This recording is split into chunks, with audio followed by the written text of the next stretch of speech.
Sir जमीए Hind पर अक़वाम आलम के फिराक कारवां बसता गया, हिंदुस्तान बनता गया। फिराक गोरखपुरी के ये शब्द जनसंख्या में परिवर्तन के लिए केवल जन्म और मृत्यु को ही नहीं बल्कि एक और महत्वपूर्ण कारक को महत्व देते हैं, और वो है प्रवास यानी माइग्रेशन। नमस्कार, स्वागत, अभिनंदन। आज के इस वीडियो में बात पुनः 12th क्लास के ज्योग्राफी के प्रथम किताब की, पहले किताब का दूसरा एक्सरसाइज जो विश्व जनसंख्या से संबंधित है, अभी आप पढ़ रहे हैं मेरे साथ। और आज विश्व जनसंख्या से ही संबंधित तीसरा वीडियो मैं डालने जा रहा हूं, बनाने जा रहा हूं। तीसरे वीडियो के अंतर्गत आप दो चीजों को आज पढ़ेंगे। पहला जो टॉपिक है वो है प्रवास और इससे संबंधित प्रतिकर्ष अपकर्ष कारक, जहां से परीक्षा में लघु उत्तरीय और बहुविकल्पीय प्रश्न हर साल, ऑब्जेक्टिव वगैरह हर साल आते रहे हैं। दूसरा जो टॉपिक है उसमें हम देखेंगे कि जनसंख्या वृद्धि की प्रवृत्ति क्या रही है। जब से मानव का विकास हुआ, जब से मानव का उद्भव हुआ, विकास हुआ, तब से लेके आज तक जनसंख्या के वृद्धि की क्या प्रवृत्ति रही है। तो इन दोनों प्रश्नों का हल आज हम ढूंढने की कोशिश करेंगे। सबसे पहले हम समझते हैं प्रवास को, माइग्रेशन को। प्रवास, सीधा अर्थ प्रवास का समझिए एक जगह से दूसरे जगह जाना। माइग्रेट का मतलब एक जगह से दूसरे जगह जाना। जब व्यक्ति एक जगह से दूसरे जगह जाता है तो इसे ही हम प्रवास कहते हैं। अब ये प्रवास कम समयों के लिए, मध्यम समय के लिए या ज्यादा समय के लिए हो सकता है। मैं यहां से दिल्ली गया, हो सकता है दिल्ली जाके बस जाऊं, तो यानी मेरा परमानेंट माइग्रेशन हो गया, मैं जाके वहां बस गया। और अगर मैं 2-4 साल रह के पुनः अपने जगह पर आ जाऊं जहां से मैं चला था, तो ये भी माइग्रेशन के अंतर्गत आएगा। यानी कि 2-4 साल मैंने माइग्रेशन यानी कि मैंने प्रवास वहां किया। अब इस प्रवास से संबंधित 4 शब्द हमने लिखे हैं। इन चारों शब्दों को समझने के बाद प्रवास आपके लिए इजी हो जाएगा। सबसे पहले प्रवास से संबंधित पहला शब्द उद्गम स्थल है। हमने एक चित्र बनाया है, ये एक गांव है, ये एक शहर है। हो सकता है आप इसे भी गांव और इसे भी गांव समझ लें, आपके समझने की छूट है, आप जो भी समझे। लेकिन ये समझे कि ये दो जगह है, एक जगह ये है और दूसरा जगह वो है। एक जगह ये है जहां से कोई व्यक्ति यहां के लिए जाता है, तो वो व्यक्ति का ये जो है जगह, ये उसका उद्गम स्थल होता है, प्लेस ऑफ ओरिजिन होता है। और ये व्यक्ति जब दूसरे जगह पर जाता है तो उस व्यक्ति का वो गंतव्य स्थान होता है, प्लेस ऑफ डेस्टिनेशन होता है। क्लियर? मैं अगर यहां हूं तो मेरा ये उद्गम स्थल है, प्लेस ऑफ ओरिजिन है। अगर मैं यहां से यहां चला गया तो मेरे लिए यह गंतव्य स्थल हो गया, प्लेस ऑफ डेस्टिनेशन हो गया। क्लियर? तो ये दो शब्द आप समझ गए होंगे। अब जैसे आप ही अगर गांव से दिल्ली जाते होंगे तो गांव आपका जो है वो उद्गम स्थल है, प्लेस ऑफ ओरिजिन है। और अगर आप दिल्ली चले गए तो वो जगह आपके लिए गंतव्य स्थान, प्लेस ऑफ डेस्टिनेशन हो गया। क्लियर?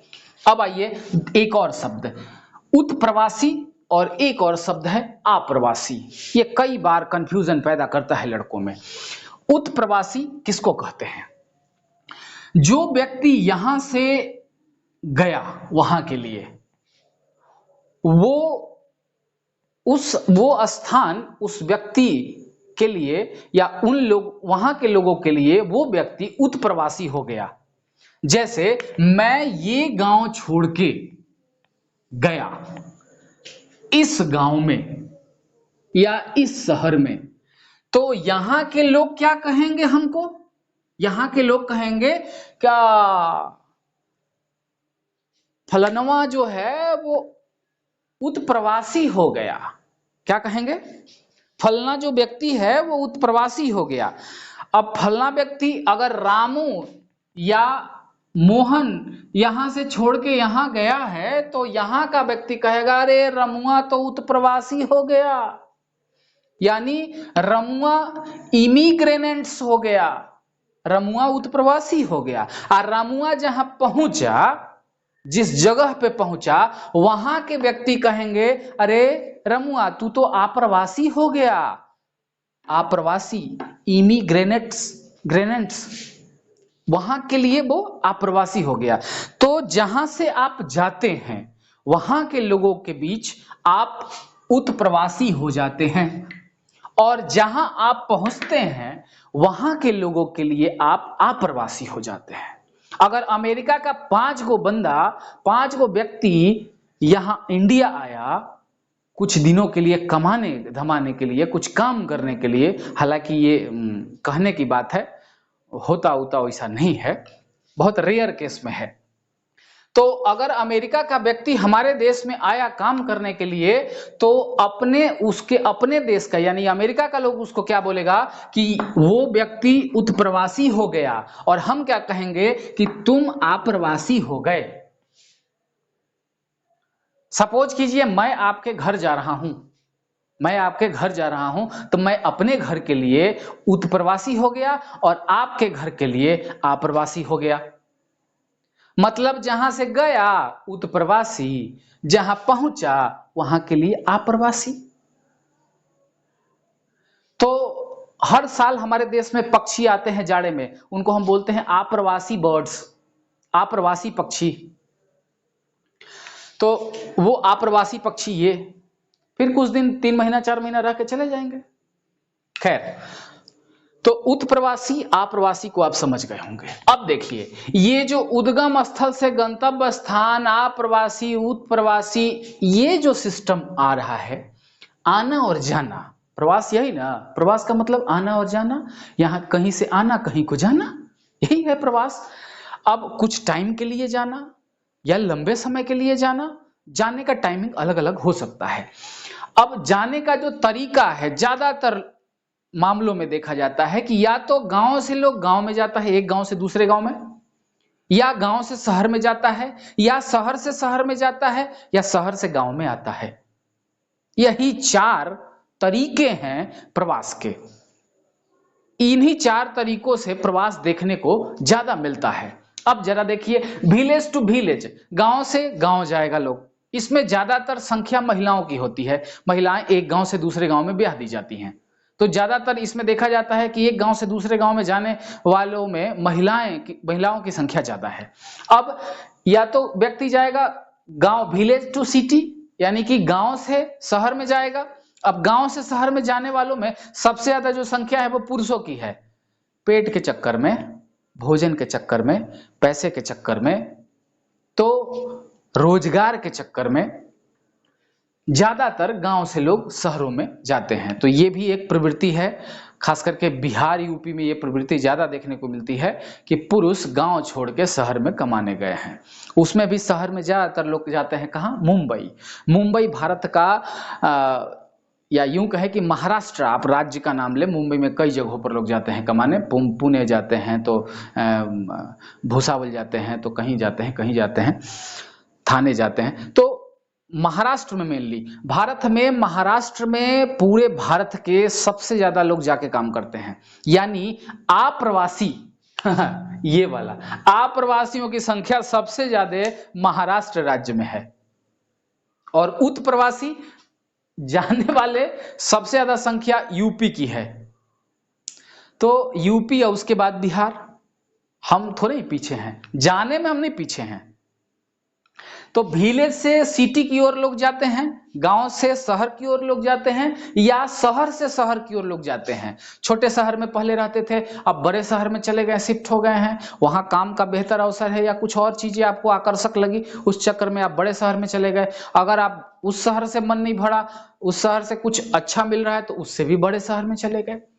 तो इस तरीके से सिटी से भी सिटी में लोग जाता है, शहर से भी शहर में जाता है, या शहर से विलेज में आता है। बहुत कम होता है। कम क्यों होता है? क्योंकि गांव में एक ही सुख है, सामाजिकता का, भाईचारे का, बंधुत्व का, या अच्छे वातावरण का।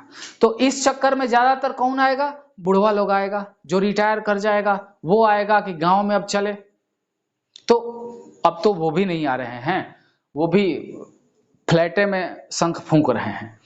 तो सिटी से विलेज में भी आने की प्रवृत्ति रही है बहुत ऐसे लोग हैं जो शहर में रह के उब चुके और वो गांव में अब जाके रहना पसंद कर रहे हैं या जाके रह रहे हैं। खास करके ये कोरोना काल में तो ये प्रवृत्ति जो है प्रवास की ये ज्यादा देखने को मिली कि लोग आके गांव में ठकच गया।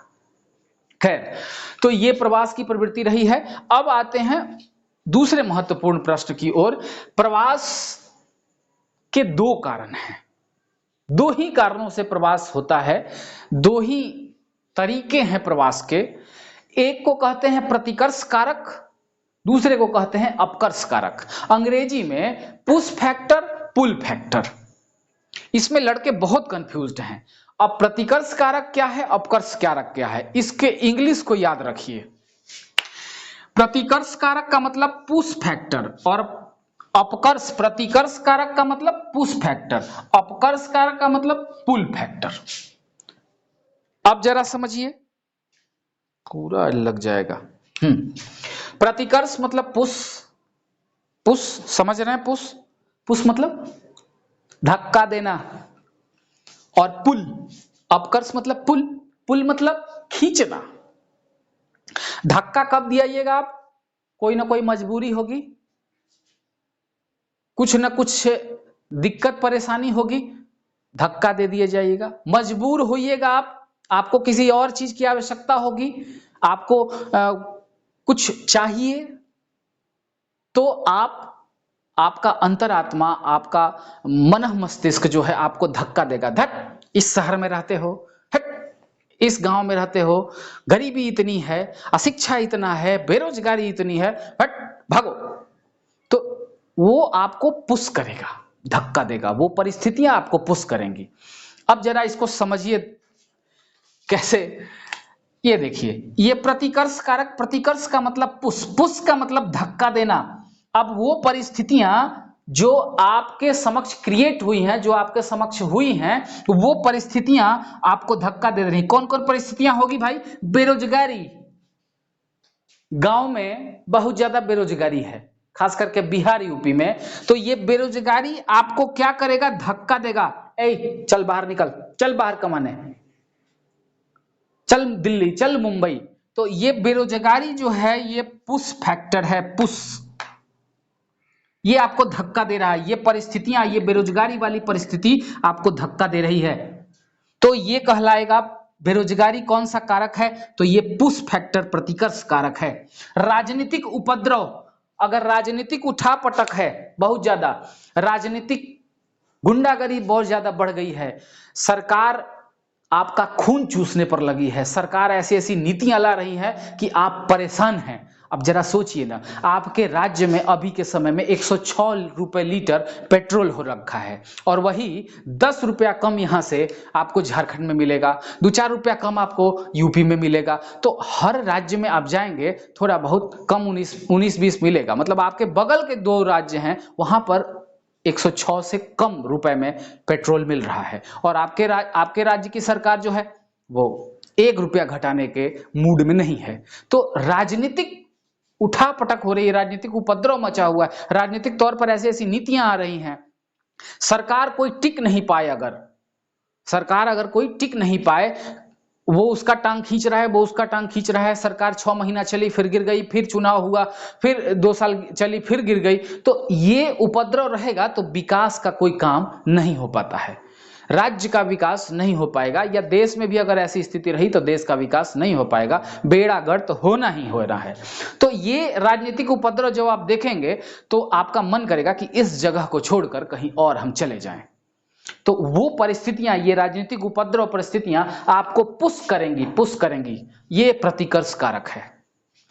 उसके बाद प्रतिकूल जलवायु, प्रतिकूल जलवायु, अगर जलवायु साथ नहीं दे रहा है, बहुत ज्यादा, जिस जगह पर बहुत सालों भर गर्मी बहुत ज्यादा पड़ती हो, जिस जगह पर सालों भर ठंडा या बर्फ गिरता हो, वहां पर कोई रहना पसंद नहीं करेगा, क्योंकि जीना बहुत कठिन है। दूर से देखना बहुत अच्छा है, आपको लगता होगा जम्मू कश्मीर में तो ऐश होगा, आपको लगता होगा कि कनाडा के लोग बहुत ऐश कर रहे होंगे, लेकिन वहां जाने के बाद पता चलता है कि पैर कैसे गलता है, बर्फ में रहना कितना मुश्किल है। तो जब प्रतिकूल जलवायु होती है जलवायु आपका साथ नहीं देगा या जलवायु में आप कंफर्ट फील नहीं कर पाएंगे, अनुकूल नहीं फील कर पाएंगे, अच्छा नहीं फील कर पाएंगे, तो वो जलवायु आपको पुश करेगी कि आप यहां से भागो, आप यहां से जाओ, मैं आपको जीने नहीं दूंगा, मैं नहीं बदल सकता, तुमको बदलना है तो यहां से भागो। तो ये प्रतिकूल जलवायु अगर प्रतिकूल है तो वो पुश फैक्टर है, प्रतिकर्ष कारक है। अगला है प्राकृतिक आपदाएं। कोई भी प्राकृतिक आपदा हो, बाढ़ हो, सूखा हो, भूकंप हो, भूस्खलन हो, सुनामी बहुत ज्यादा आती हो, या जो भी डिजास्टर्स हैं, वो चाहे कुछ मानवीय आपदाएं हैं, हर साल अगर कुछ बीमारी ऐसी फैल जाए, हैजा फैल जाए, कॉलरा फैल जाए, कुछ ऐसी संक्रामक बीमारियां जैसे ये अभी फैला कोरोना टाइप का, तो ये अगर फैल जाए और अन्य जगह पर नहीं फैला हुआ है तो आप यहां से वहां जाना चाहेंगे, आप यहां से वहां जाना चाहेंगे। तो प्राकृतिक आपदाएं, अभी कोरोना काल में भी अगर भारत में सिर्फ कोरोना फैलता तो भारत के जितने भी अमीर थे वो वीजा उजा बना उना के अपना किसी तरह फ्लाइट वाइट पड़ के पहुंच जाते दूसरे देश में 2-4-6 महीना, साल 2 साल के लिए, किसी तरह जी खा लेते कि अरे यहां तो रहना है कि मरना है। लेकिन ऐसा नहीं था, पूरे विश्व में था, इसलिए कहीं नहीं जा पाए। फिर भी प्रवास हुआ, कहां हुआ? गांव में हुआ।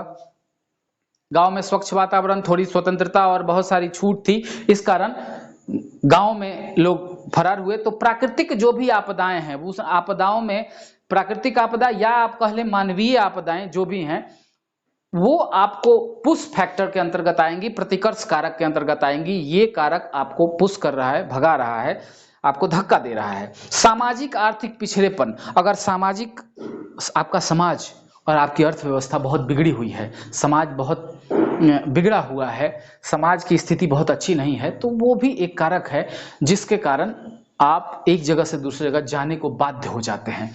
तो वो भी कारक जो है वो पुश फैक्टर होता है, वो भी आपको धक्का देता है, वो भी आपको वहां से दूर जाने को कहता है। तो ऐसी बहुत सारी परिस्थितियां आपको मिलेंगी जो पुश फैक्टर के अंतर्गत आती हैं, जिसके कारण व्यक्ति एक जगह से दूसरी जगह भागने को, जाने को बेचैन हो जाता है, जाता है।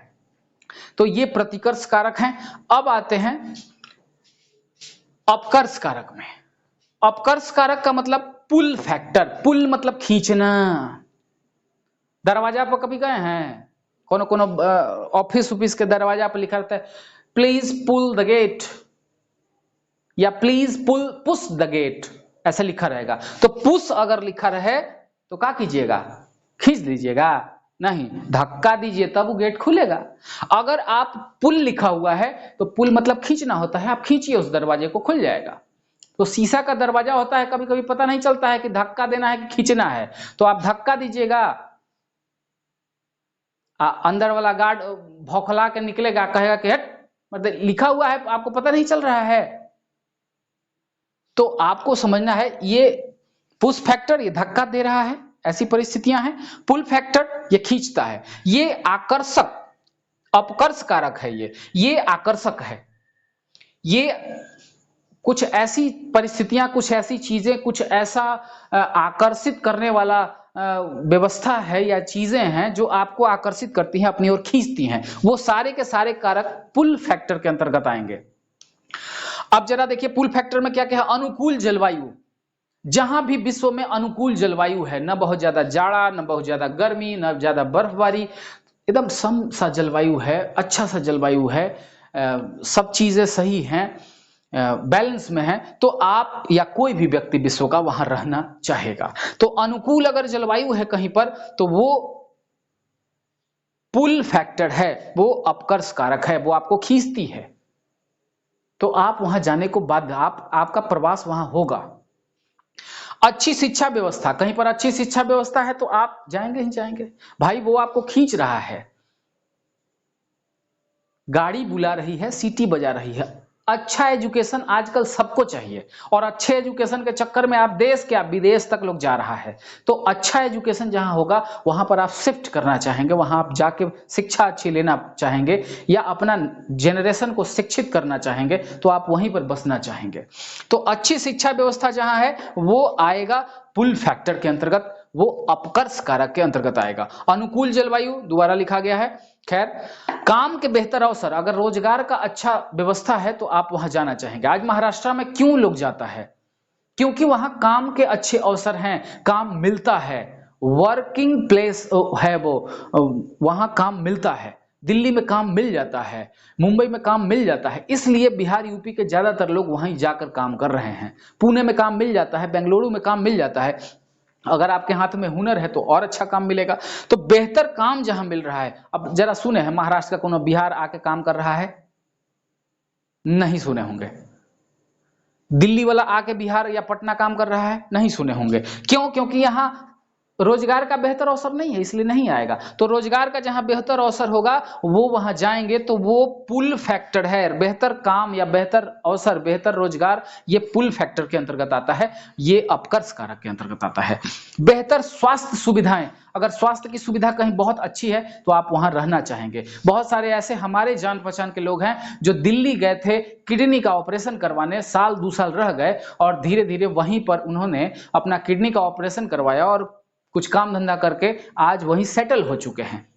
तो बेहतर स्वास्थ्य, वो जानते हैं कि साल में 1 से 2 बार या 3 बार या 4 बार हमको दिल्ली एम्स आना ही होगा, तो क्यों ना हम यहीं पर कुछ रोजगार ढूंढ ले और यहीं पर काम करके यहीं सेटल हो जाएं। कुछ भी दिक्कत होगा तुरंत एम्स पहुंच जाएंगे, तुरंत इलाज मिल जाएगा। तो बेहतर स्वास्थ्य की सुविधाएं भी आकर्षित करती है अपनी ओर, वो पुल फैक्टर के अंतर्गत आती हैं। या स्वास्थ्यवर्धक कुछ जगह है, मनोरंजन वाली कुछ जगह है, बेहतर स्वतंत्रता कहीं मिल रही है, तो ये सारे जो कारक आएंगे जो पुल फैक्टर के अंतर्गत आएंगे। तो बुरी जितनी चीजें हैं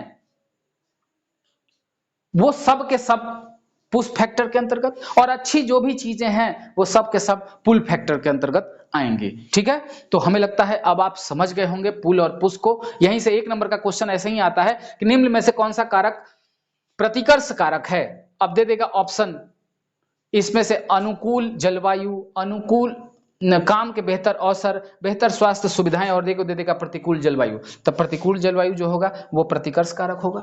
तो इस तरह से क्वेश्चन आएंगे। लास्ट के वीडियो में हम डालेंगे क्वेश्चन किस किस तरह से आते हैं। ठीक है, इसका स्क्रीनशॉट आप ले लीजिए, आगे हम बताएंगे।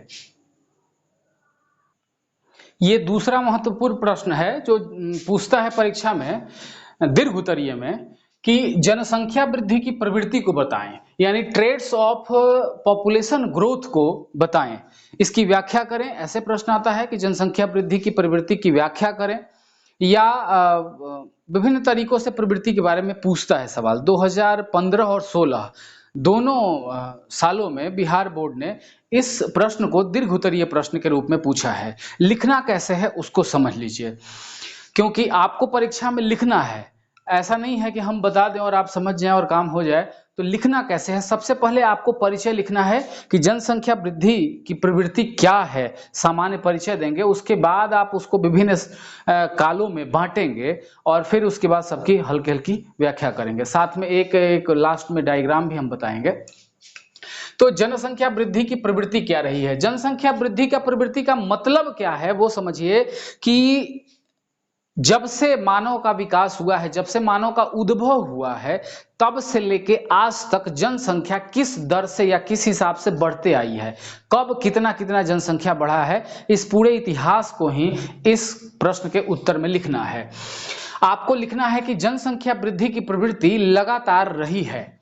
मानव विकास का प्रारंभ टर्शियरी युग में इयोसीन काल में हुआ है, लगभग 2.5 से 3 करोड़ वर्ष पहले। ये परिचय में लिखवा रहे हैं हम। मानव विकास का प्रारंभ टर्शियरी युग के इयोसीन काल में 2.5 से 3 करोड़ वर्ष पूर्व हुआ है। ये कालखंड है, ये काल है इयोसीन, ओलिगोसीन, मायोसीन, प्लायोसीन, ये सब काल है। आप 11th क्लास के पहली किताब जो भौतिक भूगोल टाइप का है जिसमें 3 पार्ट है उसमें पढ़ना था। तो मानव विकास का प्रारंभ टर्शियरी युग के इयोसीन काल में 2.5 से 3 करोड़ वर्ष पूर्व हुआ। विश्व में मानव के वर्तमान स्वरूप का आविर्भाव, विश्व में मानव के वर्तमान स्वरूप का आविर्भाव 10 लाख वर्ष पूर्व प्लीस्टोसिन युग में हुआ। और उस वक्त विश्व का जो टोटल पॉपुलेशन था वो 10 लाख से नीचे था, 10 लाख से नीचे था। उसके बाद 8,000 से 12,000 वर्ष पूर्व 8,000 से 12,000 वर्ष पूर्व कृषि पशुपालन का विकास तथा वृद्धि हुआ। 8,000 से 12,000 वर्ष पूर्व कृषि पशुपालन का विकास और वृद्धि हुआ और इसी के साथ जनसंख्या बढ़ने की प्रवृत्ति शुरू हो गई। यानी कृषि अगर होने लगा, पशुपालन होने लगा तो जनसंख्या भी बढ़ेगा। आप लोग एक जगह रहने लगे, उनका घर होने लगा, उनके मवेशी होने लगे, तो अब उनकी जनसंख्या तेजी से बढ़ेगी। ये इसके पहले 1500 साल अगर पहले आप जाएंगे तो वो नवपाषाण युग का काल था और उसके बाद ये तो कृषि पशुपालन। अच्छा, इस टाइम में ज्यादातर लोग छोटे मोटे हथियारों का प्रयोग करते थे, वो पत्थर या लकड़ी के बने हुए होते थे। अब ये प्लीस्टोसिन काल में, जबकि जो 10 लाख पॉपुलेशन से भी कम था, उस वक्त लोग ज्यादातर पत्थरों के हथियारों का इस्तेमाल किया करते थे और अस्थायी रूप से नहीं रहते थे, घुमंतु थे। ये प्लीस्टोसिन युग में जो भी 10 लाख से कम पॉपुलेशन है विश्व का, ये सब लोग घुमंतु थे। घूम घूम कर शिकार करना, आखेटक करना, चीजों को इकट्ठा करके रखना, खाना, ये सारा कुछ काम था, स्थायित्व तो नहीं था। लेकिन 8,000 से 12,000 वर्ष पूर्व लोग रहना विश्व में स्टार्ट कर दिए जगह जगह पे, और इनके साथ पशुपालन और विकास ये सब होने लगा, इनका वृद्धि इनका होने लगा, जनसंख्या बढ़नी चालू हो गई। अब ये सामान्य परिचय में आप लिखेंगे, अब आप लिखेंगे कि जनसंख्या वृद्धि की प्रवृत्तियों को इस तरह से समझते हुए हम इसे 6 भागों में बांटकर देख सकते हैं, या निम्नलिखित 6 भागों में हम इनको समझने की कोशिश करेंगे। सबसे पहला जो भाग है वह है वर्तमान से 12,000 वर्ष पूर्व। आज से 12,000 साल पहले विश्व की जो आबादी थी वो 50 लाख के करीब थी। 50 लाख या इससे भी कम, 50 लाख के करीब थी। और इस समय ज्यादातर लोग खेती बाड़ी का काम किया करते थे। उनका वृद्धि विकास बहुत तेज गति से नहीं था, बहुत ही स्लो गति से था, क्योंकि बहुत सारी महामारियां और प्राकृतिक प्रकोप थे, इनके कारण इनका वृद्धि विकास बहुत ज्यादा नहीं हो पाता था। ये पहले पार्ट की व्याख्या। दूसरा जो भाग है जनसंख्या वृद्धि की प्रवृत्ति में, वो ईसा के जन्म के समय से, ईसा के जन्म के टाइम से, तो ईसा के जन्म के समय या ईसा के जन्म के बाद, तो ईसा के जन्म लगभग 8,000 वर्ष पूर्व हुआ है, 8,000 वर्ष पूर्व। अब ईसा मसीह का जब जन्म हुआ उसको 0 वर्ष मान लिया गया और उसके बाद से 1, 2, 3, 4 ईस्वी बढ़ने लगा। तो 8,000 वर्ष पूर्व, इसको हम बीसी भी कहते हैं, बीसी भी आप कह सकते हैं। ईसा मसीह के जन्म से 8,000 वर्ष, ईसा मसीह के जन्म के समय, जो जन्म का समय है, जो जन्म का समय है वो 8,000 मानिए, 8,008 से 8,000 वर्ष पहले। ईसा मसीह के जन्म के साथ ही भारत की विश्व की जनसंख्या 25 करोड़ के करीब पहुंच गई। 25 करोड़, जिसे हम 0.25 अरब भी कह सकते हैं। तो 25 करोड़ क्यों? अब ये गति थोड़ा कम है।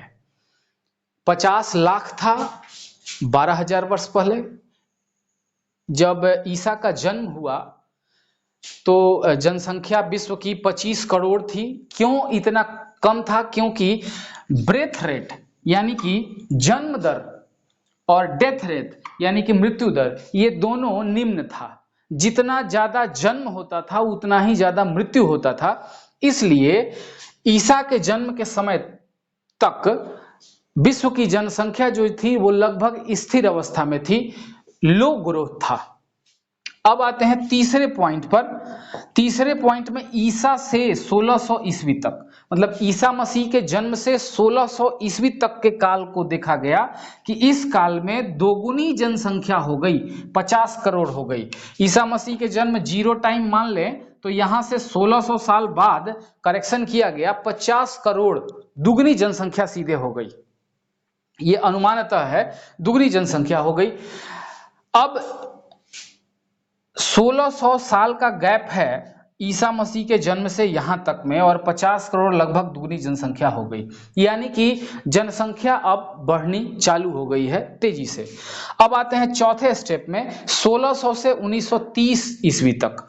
अब ये 1600 से 1930 ईस्वी तक लगभग 330 साल होता है, और इस 1600 से 1930 ईस्वी तक का जो टाइम है, इस टाइम में पूरे विश्व में जनसंख्या में विस्फोटक तरीके से एक वृद्धि दर्ज की गई है। विस्फोटक तरीके से एक वृद्धि दर्ज की गई और उसका विकास लगातार होते रहा। देखिए क्या क्या हुआ 1600 से 1930 तक।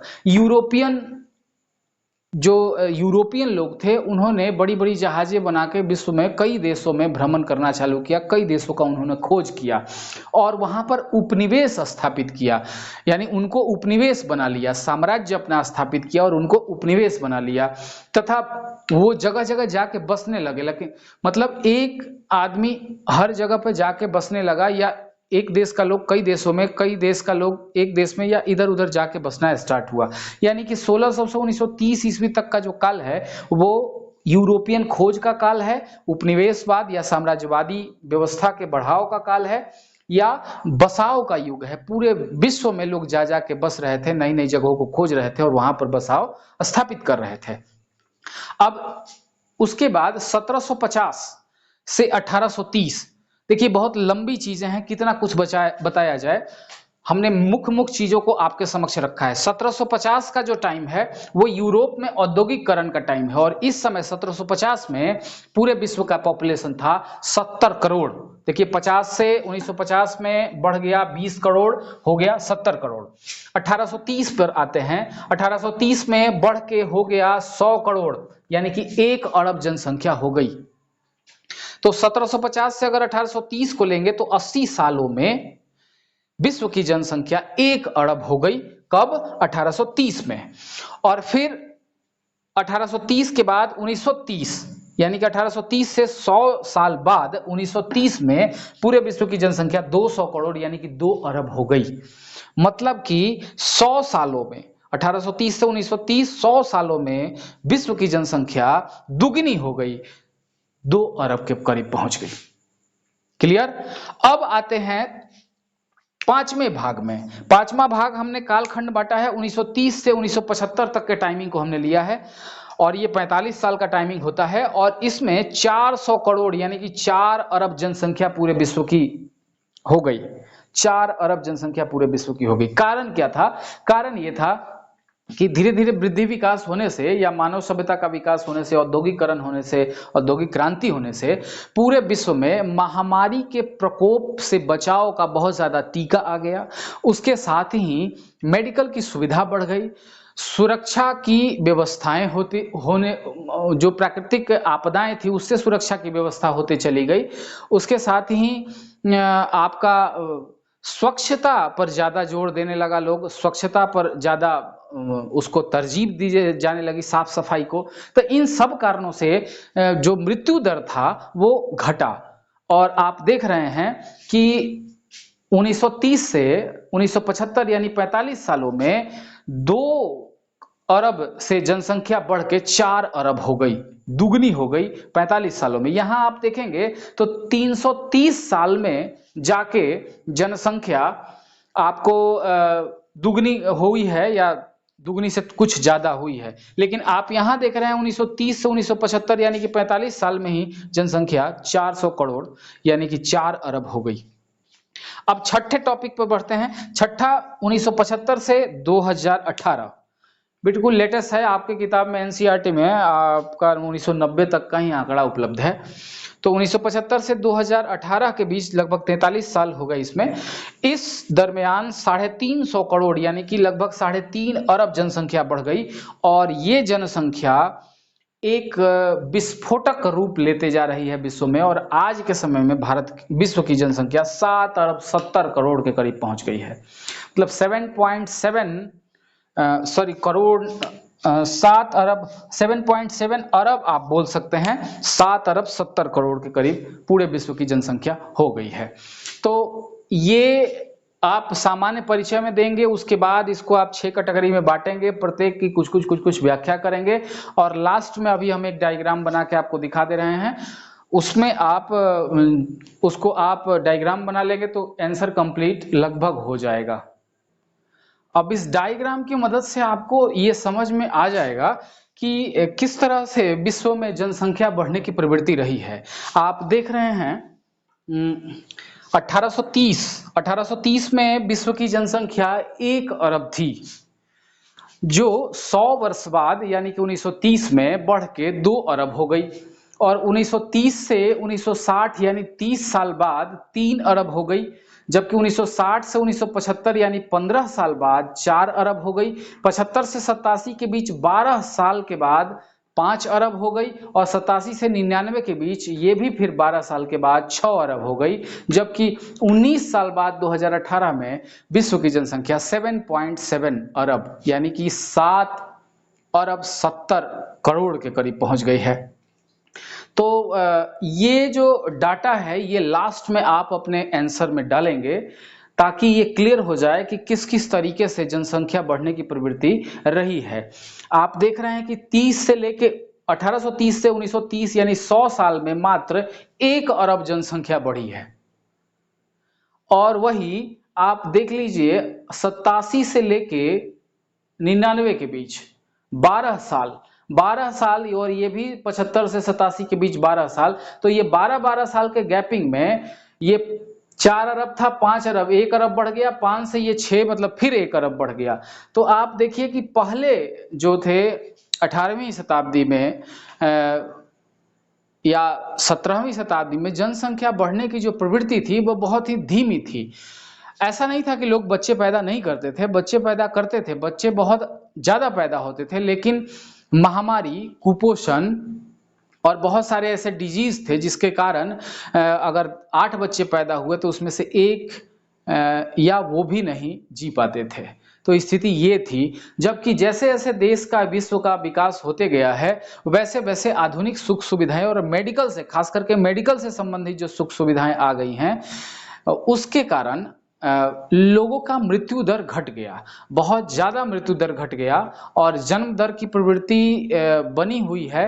हालांकि आप देखिएगा 1999 से 2018 के बीच 19 सालों में 1 अरब से थोड़ा सा ही ज्यादा जनसंख्या बढ़ी है। जहां आप देख रहे हैं कि 12 साल में 1 अरब बढ़ गया, वहीं 19 साल में 1 अरब, मतलब अभी जनसंख्या के बढ़ने की जो प्रवृत्ति है वो थोड़ी सी घटी है, लेकिन फिर भी बहुत ज्यादा है। ये विश्व के लिए संसाधन और जनसंख्या, इन दोनों में बैलेंस होना बहुत जरूरी है। रिसोर्स और पॉपुलेशन में बैलेंस रहेगा तो सारे जो पॉपुलेशन है, जो सभी सारी जनसंख्या है, वो उनके खाने पीने, रहने और एक अच्छा लाइफ जीने की व्यवस्था हो पाती है। लेकिन जिस तरह से जनसंख्या बढ़ रही है या जनसंख्या का असमान जो वितरण है, कहीं बहुत ज्यादा जनसंख्या का प्रेशर है, तो इन सारे चीजों से संसाधनों का बैलेंस बिगड़ता है, पृथ्वी का बैलेंस बिगड़ता है, पूरे इन्वायरमेंट का बैलेंस बिगड़ता है और इसका असर धीरे धीरे ही सही हम सबों पर देखने को मिल रहा है। तो इस डाटा को आप चाहें तो एनालाइज कर सकते हैं, मतलब व्याख्यायित करके आप लिख सकते हैं, और नहीं तो ये लास्ट में डाटा डाल के मूल्यांकन में हमने जो बातें कही उसको आप लिख के इस क्वेश्चन का द एंड करेंगे और इस तरह से आपका ये दीर्घ उत्तरीय क्वेश्चन कंप्लीट हो जाएगा। देखिए, परीक्षा का कॉपी हम भी जांचते हैं, बहुत लोग जांचते हैं।